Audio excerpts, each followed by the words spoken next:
ท่านอุดรสอนสุรินทร์กรรมการภาคแขวงเลขาคณะบริหารงานภาคเมืองทับบาทได้รายงานต่อคณะสุขโยติดตามเวียกงานก่อสร้างฐานการเมืองพัฒนาชนบทหอบดันติดพันกับเวียกงานสามสร้างในวันที่9มิถุนายน2026ให้ฮู้ว่า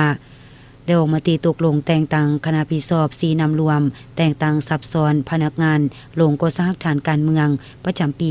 2026ซึ่งมีทั้งหมด24สหายหญิง5สหาย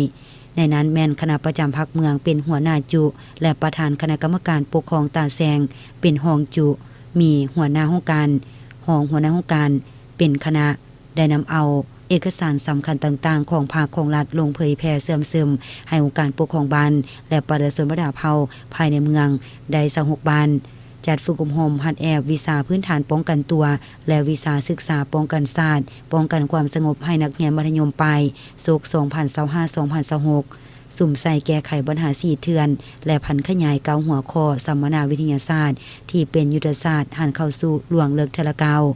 จัดพิธีประกาศทำโรงเอาการสร้างตั้งตาแซงและสับสอนบุคลากรเข้าใส่แต่ละตำแหน่งงานตามมาตรฐานเงื่อนไขที่กำหนดไว้ได้สำเร็จ3ตาแซงคือตาแซงโพนท่าซันตาแซงท่าบกตาแซงปากถวยก่อสร้างทางเปตงอยู่บ้านปาไลบ้านหงทองและบ้านผาโปง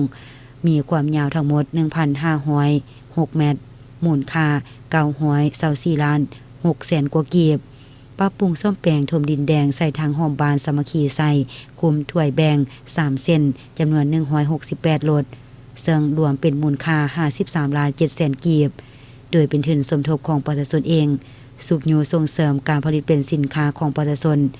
โดยเฉพาะแม่นได้สร้างตั้งกลุ่มการผลิตทั้งหมด23กลุ่มในนี้มีกลุ่มผลิตแนวพันธุ์ข้าว7กลุ่มมี6บ้านกลุ่มผลิตข้าวเป็นสินค้ามี9กลุ่มมี9บ้านและกลุ่มผลิตพืชผักเป็นสินค้ามี7กลุ่มมี7บ้านมีแผนการสร้างบ้านใหญ่ให้เป็นตัวเมืองน้อยในชนบทเป้าหมายจำนวน3บ้านคือบ้านปากถวยบ้านห้วยเลิกและบ้านถวยใหญ่นอกจากนั้นยังได้รับฟังการประกอบความเห็นจากกองบัญชาการปกสเมืองและแขนงการคันเมืองการมีความเห็นจากคณะสุขโยติดตามคันแขวงเพื่อเป็นบทอิงในการจะตั้งปฏิบัติเวียกงานจุดซุ่ม3เดือนต่อหน้า